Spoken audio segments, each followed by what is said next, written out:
Bismillahirrahmanirrahim. Alhamdulillah wassalatu wassalamu ala rasulillah. Në emrin Allahut gjithëmëshirshmit mëshirëplotit. Të nderuar vëllezër dhe motra, asalamu alaikum. Mirë se vini në emisionin e radhës. Do të flasim sot për një dhunti, për një të mirë të Allahut, e cila shpeshherë është optimale për të keq përdorur apo për të keq kuptuar.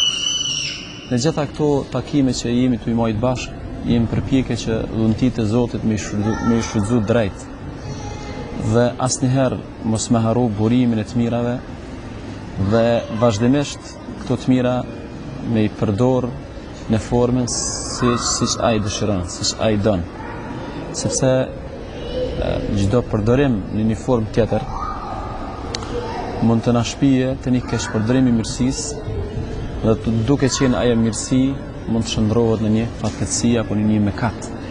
E kemi thënë disa herë që nuk ka mëkat i Zotit në tokë që ndodh përveç se duke u keq përdorur një mirësi e Allahut subhanahu wa taala.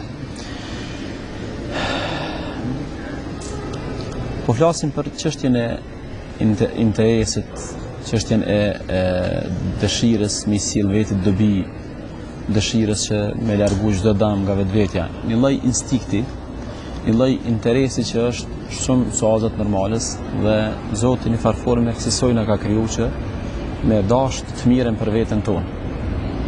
Mirë po, kjo ta dush të mirën për veten tonë e ka një limit edhe ka një kufi. Kufiri është që ta dush të mirën për veten tonë jo në kurrë të tjerëve, jo në kurrë të interesit përgjithshëm dhe jo në kurrë të botës tjetër. Prej këtu të dashur vëllezër dhe motra, kjo do të jetë ajo që do të bashkëbisedojmë gjatë këtij emisioni për të gjetur mesatarën dhe për të ruajtur këtë rast një interes të mirëfillt, një interes i cili nuk është çmenduri, sepse interesi i cili kalon në çmenduri, ku njeriu në mënyrë ekstreme e admiron veten, e don vetveten e tij dhe në mënyrë të skajshme gjithçka në jetë ka dëshirë mja përshtat vetet dhe me bë për veten e tij në mënyrë të çmendur, duke harruar gjithherë të tjerët, duke harruar gjithherë interesin e përgjithshëm, atëherë qysh ka qenë një instinkt normal, një mirë e Zotit, ka kaluar në një gjë që ne e quajmë egoizëm. Egoizëm apo egoist është ai njeriu i cili asnjë gjë në jetë nuk i intereson, epiqendra e gjithë botës është vetja e tij. Dhe gjithçka në jetë që sillet, ai dëshiron me kthy për veten e tij, sikur kjo të ishte veç këtu do të ishte normal, por gjithherë bën përpjekje që tjerat, gjërat, mirësitë ti kthej ka vetja e tij në kurrez, në dëm, duke dëmtuar dhe duke nënvlerësuar të tjerët. Pejgamberi sallallahu alaihi wasallam thot: "El-mu'min el-qawi khairun wa ahabbu ila Allah min al-mu'min ad-da'if." Besimtari i fortë është më i mirë se sa besimtari i dobët. O fi kullin khair, të dy të ka hajër. Ihris ala ma yanfa'uka. Ke kujdes, ruaje atë që është në dobi tënde. Mundohu që gjithçka që është në dobi me përfituar dhe me ofru vetes tënde. Wasta'in billah, mbështetju Allahut manushëm. Wala ta'jaz, mos u bëj pamundur. Ky hadith në të vërtetë flet për atë nivelin e lejuar të interesit, që çdo kush prej nesh mund të ketë një lloj interesi apo një lloj dëshire për të pasur diçka për veten e tij, për të tërhiq të mirat nga vetja e tij dhe për të larguar gjitha dëmet nga vetja e tij, e cila krejtësisht është normale, sepse pejgamberi sallallahu alaihi wasallam thotë: "Ihras ala ma yanfa'uka." Ruaje, kujdesu për atë që është në dobin tënde. Por nëse këto gjëra prapë po themi kalojnë limitën, atëherë flasim për një egoizëm. Në vazhdim do të shohim bashkë cilat janë simptomat, qysh mundum me ditë që e kem kalu kufin e interesit edhe jemi bo egoist. Është shumë më rëndësishme me pa vije ndarëse apo simptomat e një njeriu i cili ka interes të prum edhe ka fillu me i anashkalu, me i neglizhu të tjerët, edhe don më u zhvillu dhe don më u rrit me kurrizin e të tjerëve. Elementi i parë apo simptomi i parë është kur njeriu fillon me harru interesin publik, kur njeriu haron interesin e përgjithshëm dhe gjithçka në jetë e bën vetëm për interesin e tij ngusht, edhe pse në situata të caktuara kjo është në dëm të shoqërisë, në dëm të njerëzimit, në dëm të familjes e kështu me radhë. E keni vërejt shpeshherë dikush është shumë i pandërgjegjshëm këtë drejtim. I kërkon prindit tij pare, kërkon luksin, e kërkon kerrin, edhe pse krejt familja vujnë, edhe pse krejt familja kanë kriza. Thjesht ai njeri don me kënaq veten, don me thjesht me arrit interesin e vet, edhe pse baba i tij është në vujtje, familja e tij është në vujtje, gruaja e tij, fëmia e tij, miqtë e tij, shokët e tij. Shpeshherë kemi ekstremitet këtë drejtim. Njëri e bën një aheng edhe aty shpenzon me qindra mira, vllau i tij, miku i tij vun për ushqim, vun për bukë. Ka janë njerëz që më të vërtetë shpeshherë kanë anashkalu apo kanë zhvilluar një interes duke harruar në mënyrë totale të tjera. Këto kemi të bëjmë jo më me interes në vijën e normales, po kemi të bëjmë me egoizëm. Në kohën e njërit prej pejgamberëve të Zotit ka qenë një njeri shumë i devotshëm dhe ka dalë një ditë prej ditëve me ushqetit në shkretin, të ecë rrugës sikur e ka një zopër i qiellit. Të ju thonë dikush rreve, shkoni u jetë në bashkën e filanit. Edhe tash bëhet kurrështar shumë me ditë ai filani kush është. Edhe ecë rrugës derisa arrin te shtëpia e parë, troket edhe futet edhe e pyet zotin e shtëpisë, a jeti filani? Qysh është emri jot? Ja tregon emrin edhe i del i njëjti emër që kishte një, atë emrin qiell, duke ju thonë rreve, shkoni u jetë në bashkën apo kufshtin e filan njeriu. I thot, mos ka ardhur një shi para pak më momente dhe ta ka ujit kufshin, thot po. Thot, je marrë me të pyet, sepse zonin tënë e kum dëgju në qiell. Zoti ka dhënë urdhër me laqev u jetë në bashkën apo kufshtin e filan muslimanit. A bën me ditë çfarë njeri e tij dhe çfarë punon. I thot, nuk kisha pas dëshirë me bo publike një gjotë tillë, por masi veç ka ardhur dhe po don me ditë, atëherë po tregoj që pasurinë të cilën e fitoi, edhe ajo që del prej atij kopshti, gjithë ato drithna, pemë, perime që dalin prej kopshti, zakonisht i ndajnë në tre pjesë. Pjesën e parë e shfrytëzoj për familjen time. Pjesën e dytë e dho sadak, e dho për tjerët. Kjo është ndarja besimtarit. Po familja, po interesi jot, po kafshata egoistane, por mos harro se rreth te ka edhe tjerë. Një pjesë e ndaj për familjen, një tretën e jepi sadak, ja kthej Zotit, sepse sadaka është kur njeriu ja kthen Zotit, e Zoti pastaj e varfër, dhe tretën është e deponoj për me mbill vitin e ardhshëm. Simptomi i parë është kur njeriu asnjëherë nuk i intereson interesi i përgjithshëm, interesi i familjes, interesi i miqve, i shokëve, i intereson vetëm interesi i ngushtë i tij. Edhe nëse ka edhe bota, e rëndësishme është unë me pas. Edhe nëse krejt njerëz vujnë, e rëndësishme unë me qenë i lumtur. Edhe nëse krejt njerëz nuk kanë bukë, më rëndësisht unë me pas bukë. Domethënë asnjëherë nuk e mat çështjen me publikun, me shoqëninë, me mesin, gjithçka e mat me veten e tij. Kjo nuk kemi bëjmë me një interes më të mirëfill, por kemi bëjmë me një egoizëm. Simptome e dytë e njeriu egoist, i cili ka kalu gjithë kufet, është njeriu i cili gjitha sukseset në jetë nuk i kthen te Zoti, po i kthen te vetja e tij. Dhe gjithçka në jetë e mat me kapacitetin e tij, me thjesht me atë fuqinë e tij. Asnjëherë nuk e nin se thjesht mirësitë që ai ka arrit, ushqimin ai që ka arrit, punën që ka arrit, suksesin që ka arrit, du të bëhemi besnik. Gjitha sukseset që arrin këtë botë, në radhë parë janë me ndihmën e Zotit. Në radhë dytë janë të tjerët na kanë ndihmuar, në radhë tretë jemi ne vetë. Njeriu që ka interes, edhe është interesi, edhe është egoist, nuk mund me kthy mirësitë të Zotit në radhë parë. Pastaj me pranuar realitetin që të kanë ndihmuar miqtë, të kanë ndihmuar shokët, të kanë ndihmuar të tjerët. Edhe ata kanë mirësi.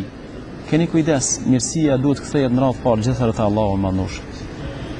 Gjithherë mirësia për çdo nimet, për çdo punë, për çdo sukses kthehet te Allahu i Madhnuar. Allahu në Kur'an thot: "Ya ayyuhalladhina amanu la tubtilu sadaqatikum bil manni wal adha." O ju që keni besu, mos i prishni sadakat tuaja duke i përmend ato edhe duke u lavdruar me to. Njeriu që është egoist, kur e bën një të mirë, e përmend shumë. Pse shtrot pyetja pse përmend? Kur njeriu bën mirë, pse e përmend? Përmendja të mirës shumë tregon se je egoist. Sepse kur e bën një të mirë, ajo bëhet për Zotin, edhe le mbetet te Zoti. Mirë, për njeriu egoist ka dëshirë që kur e bën të mirën, prap gjithçka mu kthy te ai, mu përmend emri i tij, mu përmend mu ngrit prestigjin e tij e kështu me radhë. Për ata njerëz kur bojnë mirë, pse përmendin vetveten e tyre? Sepse vujnë gjithherë me shfaq veten, me bë veten publik, atë dhënie që kënë se pas ka dhënë për Zotin, gjithçysh në farforme duhet më u kthy te interesi, te interesi i tij. Për ata besimtarët e vërtet janë ata njerëz që bëjnë mirë dhe gjujnë deti. Nuk vujnë mu përmend ata, nuk vujnë me hi aty në skenë, nuk vujnë mu do në skenë. Nuk është fundit nuk është rëndësishme vetvetja në këtë rast. Rëndësishme është me u bë punë e mirë. Rëndësishme është njerëz mos me vujt, rëndësishme është me arrit mirëqenie sociale. Nuk është më rëndësishme tash kush e boni këto, ngritja e emrit, ngritja e prestigjit në këtë rast. Në kohën e pejgamberit sallallahu alaihi wasallam pati ndodh një tregim dhe Allahu ka rrëfyer në Kur'an këtë ngjarje. Një fes ka ardhur te pejgamberi sallallahu alaihi wasallam edhe I thot Hazreti Muhamedit alayhis salam: "Kemi ardhur thjesht një lloj mburrje, një lloj lavdrimi, se ky fes është fut në Islam pa luftë dhe është fut në Islam pa I bë dam asnjëherë pejgamberit alayhis salam. Sepse keni parasysh që disa fise para se më bë musliman apo disa individ para se më bë musliman I kanë bërë luftë pejgamberit alayhis salam. I ka bërë dam pejgamberit sallallahu alaihi wasallam.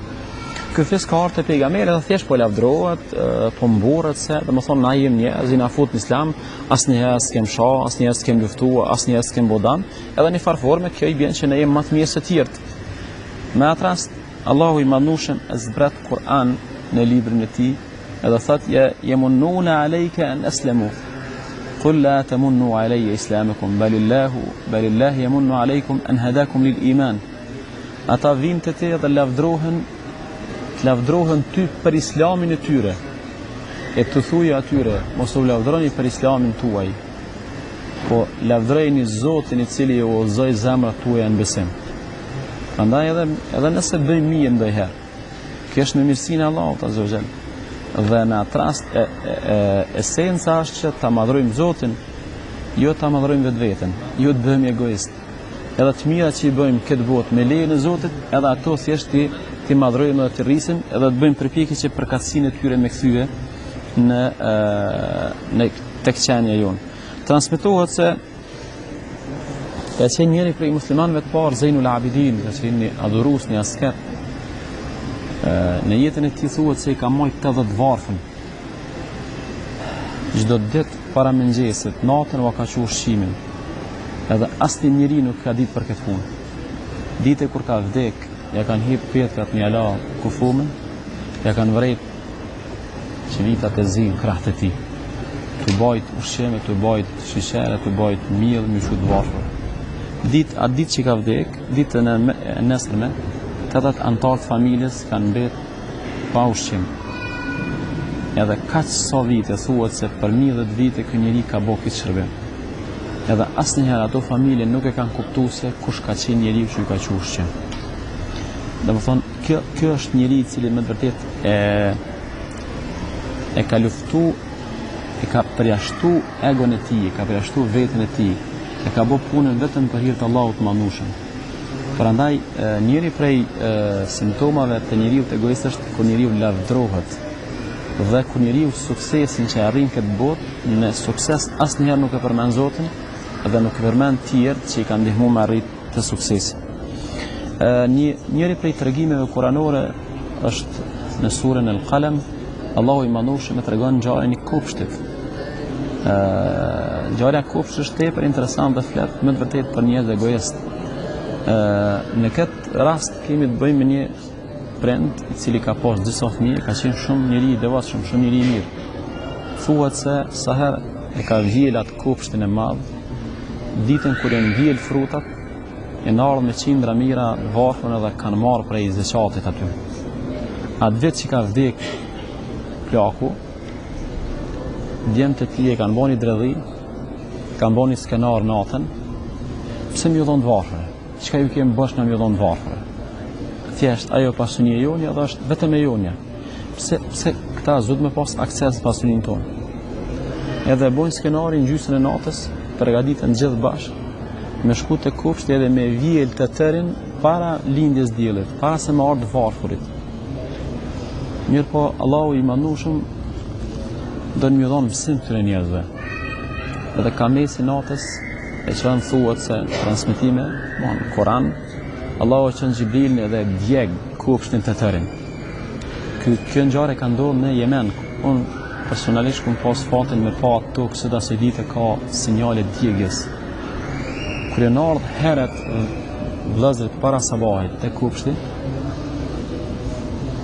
e kanë pa kopshtin djegun. Fillim kanë mendu që e kanë gabu rrugën. Mirë po ma vonë e kanë kuptu që se kanë gabu rrugën, po Allahu Azza ka dash me i dënu për një gjatë tillë, sepse sadaka është hak i të varfërve. Edhe çështja e pasurisë, çështja e asaj që posedojmë na, nuk jemi ne vetëm njerëz që shfrytëzojmë. Edhe të tjerët duhet me pas akses, sepse kështu është dakord interesi, ajo është jotja, është pronë jotja, shumica është jotja. Por mos e harro dhe interesin e përgjithshëm, mos e harro ata njerëz që janë të varfër, sepse në fundit kush është ai që të ka dhënë ty? Allahu i mandueshëm. Gjithherë po flasim për pasojat. Shkurtimisht do të flas për dy pasoja të njerëzve egoist.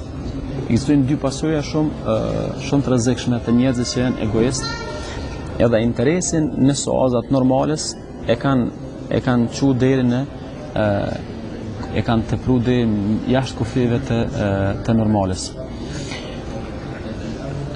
Çështja e parë, pasoja e parë e kësaj është se këta njerëz fillon me u prish brendësia, ose ajo që ne e quajmë nefs. Fillon me u prish në nefs, sepse njeriu kur gjithçka në jetë e kthen te vetja e tij, e mat me interesin e tij, thjesht fillon me u bë një egoist, dhe egoisti është ai njeriu i cili ka telashe në brendësi. Për ata ka thonë pejgamberi sallallahu alaihi wasallam, kur është më smiri me dhon sadak, kur shpërblehet më tepër me sadak. Sadaka shpërblehet më tepër me kur ti jep sadak edhe ki nevojë. Kur ti jep sadak edhe ki nevojë. Ky është momenti më i rëndësishëm i sadakës. A keni vrejtë shumë interesant, Allahu i mandueshëm Kur'an flet për një kategori të njerëzve që kur janë muhabete të lira, kur janë për muhabete të nxehta, flasin me fjalë të mëdha, interesi i përgjithshëm, do të më bë këtë, rruga, kjo, ajo sene. Mirë po kur dalin praktik nuk shohin asnjë gjë tjetër veç interesin e vet. Për ata ka thonë Allahu wa huwa laddul khisam, ka dhe njerëz kur i shet të fol, kur i shet të mojt fjalime, të habitin muhabeti, interesi përgjithshëm, populli, ndërsa kur i shen praktik, ata janë krejtësisht ndryshe, janë smut, kanë smundje të brendësi. Ata njerëz nuk kënaqen kur i shohin të tjerë të mirë, sepse egoizmi e ka prish brenda. Kjo është pasoja e egoizmit. Njerëz egoist janë të prish në brendësi. Pasoja e dytë, tepër e rrezikshme është përmendja pas keq, përmendja ose lërja e emrit të keq. Njerëz që janë egoist zakonisht nuk i përmend askush për të mirë. Ndryshe nga ajo që ne jemi mësuar me pejgamberin tonë Muhammedin sallallahu alaihi wasallam. A nuk ka thonë Allahu në Kur'an, "Wa rafa'na laka dhikrak", asta kemi ngrit ty emrin. Nëse lexoni jetën e pejgamberit sallallahu alaihi wasallam, dëgjoni që ai njeriu ka jetuar për jetën për të tjerët. Për ata Sayyid Qutubi ka thonë, kush jeton për veten e tij, jeton për interesin e tij, jeton i vogël dhe vdes i vogël. Ndërsa ai që jeton për ideale të mëdha, ai që jeton për popullin, ai që jeton për më shërby të tjerëve, jeton i madh dhe vdes i madh. Historia asnjëherë nuk i njeh njerëz egoist. Për ata njerëz egoist janë njerëz që mas vdekjes tyre nuk përmenden për smir. Dikush mund të thotë, po çka është e rëndësishme u përmend për të mirë mas vdekjes? Kur vdes, përmend çu doni, nuk është në rëndësi. Mos harrojmë diçka sepse nuk është çështje veç përmendjes, është çështje e lutjes, është çështje e duas, sepse kur përmendesh për të mirë, njerëz luten për ty, njerëz bojnë dua për ty. Kur njeriu lën një të mirë në këtë botë, nuk është veç se lutesh, po pse do të shpërblesh edhe në botën tjetër për atë mirë që ju ka lënë njerëzve në këtë botë. Për ata ka thonë pejgamberi sallallahu alaihi wasallam, la yuhibbu ahadukum la yu'minu ahadukum hatta yuhibba li akhihi ma yuhibbu li nafsihi. Askush prej jush nuk ka besuar plotësisht derisa të dojë Allahut vetë as që don për veten e tij. Domethënë pasojë se do të përmendni për keq, s'do të ketë kujtime të mira për ne. E kjo pastaj jo vetë se s'do të ketë kujtime të mira për ne në këtë botë, po njëjta gjë do të ndodhë në botën tjetër. Sepse ai i cili ne kemi thonë disa misione, dënimi që Zoti i bën njerëzve është zakonisht i njëjtë me mëkatet që i kanë bërë. Nëse ke qenë egoist këtë botë dhe ke jetuar veç për interesat ngushta, kur të ringjallësh në botën tjetër, kemi jetuar vetë pastaj, edhe kemi jetuar thjesht s'ka më të gjinë asnjë mirë e askujt. Pra ata ka thonë Allahu i Madhushëm, ditën e gjykimit ta njerëz kur dalin thonë fama lana min shafi'in. S'pas kom ndërmjetësu, s'po ndërmjetëson kush për neve, s'po ful kush një fjalë të mirë për neve, s'po na ndihmon askush. Wala sadiqin hamim. Asnjë mik, asnjë shok dashtun, po ti shok si ke dash këtë botë. Ku më gjet shok në botën tjetër? Ai që ndërton shok këtë botë, do të ketë shok edhe në botën tjetër. Ai që ndërton miq këtë botë, do të ketë miq edhe në botën tjetër. Falau anna lana karratan fanakuna min almu'minin. Sikur Zoti na kthen edhe një herë në botën tjetër, edhe një herë në këtë botë, do të jemi prej besimtarëve. Do të besojmë se në të vërtetë egoizmi është shumë i dëmshëm edhe për këtë botë dhe botën tjetër. Prandaj pasojë e dytë e egoizmit është egoistat për herë do të përmenden vetëm për keq, sepse nëse shtrohet pyetja për çka ti përmendim njerëz që kanë marrë veç interesin e vet, edhe janë zhvilluar kurrë të tjerëve, për çfarë të mirë ti përmendim? Njerëz thuhet në shembull arab thotë njerëzit janë krijuar me falendëru ato që bën mirë, me qenë rob të atij që bën mirë. Por nëse s'ke bën mirë, mbi çfarë baze dhe me çfarë arsye me të përmend. Shumë shkurtimisht do të bëjmë një analizë shumë vogël të aspektit shërimit. Qysh me shëru egoizmin? Ekziston vetëm një shërim i egoizmit. Egoizmi shërohet duke dhënë për Zotin e Madhnushëm, duke përpjekje maksimale në mënyrë ditore diçka me dhënë për Allahun dhe ato që jep për Zotin. Mi pas tre cilësi. Majni men, gjithë shka që bën për Zotin, gjithë çfarë do lloj humaniteti që bën për Zotin, mundohu që ajo dhurat, ai humanizëm, ai altruizëm, ajo punë e mirë që bën për tjetër, mi pas tre cilësi. Më bë sa më shpejt. E dyta, më mundohu me zvoglu para tjerëve. Ka dhe njerëz kur të bojnë një të mirë, e hiperbolizojnë, e rrisin edhe me ta e mush dynjanë. Nuk është sifat, nuk është cilësi e njerëzve të sinqert, apo njerëzve që kanë interesin në vija normale. Si të rritet e mira, të hiperbolizohet, po kemë bojnë me egoizëm automatikisht. Për ata muslimani e bën të mirën, po bën përpjekje me zvoglu. Dhe treta, bën përpjekje me mshef totalisht. Mos më uduk hiç, mos më tregu hiç. Në të kalumen musliman vazhdimisht kanë pas punë që nuk i ka ditë askush veç Zoti i Madhnushëm. Dhe kur ju ka ardhur atyre në hall, në dert i madh, i kanë rrot Zotit sejdë dhe ju kanë lut me ato punë të cilat nuk i ka ditë askush veç Allahu i Madhnushëm. Allahu thot Kur'an, innama nut'imukum liwajhi Allah, la nuridu minkum jazaan wala shukura. Ne po ushqejmë juve veç për hir të Zotit. Nuk dojmë për ju as falënderim, as kompenzim. Prandaj, nëse doni seriozisht me luftu egoizmin, duhet me dhon pa kompenzim. Duhet me dhon pa kërku falënderim, sepse kjo është forma më e mirë e luftës kundër egoizmit. Inshallah Allahu na bën njerëz që me vërtet jemi të kujdesshëm në aspektin e interesit, sepse thash më herët që interesi është instinkt i njeriu, megjithatë nëse ai është formë të çmendurisë, edhe ai bëhet aso forme që të harrohen tjerë, të harrohet interesi i përgjithshëm dhe të harrohet ose tjetë ajo në dëm të tjerëve, atëherë kemi të bëjmë me egoizëm. Zoti na fal. Selam aleikum wa rahmatullahi wa barakatuh.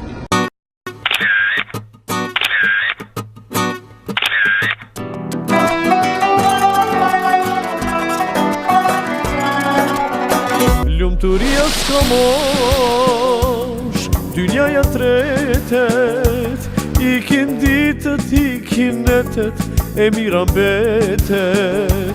Dynja lakmova, pasaj vrapova, se lumturin ajo s'ma jet, tash e kuptova. Lumturia s'ka mosh, dynjaja tretet, ikin ditët, ikin netet, e mira mbetet.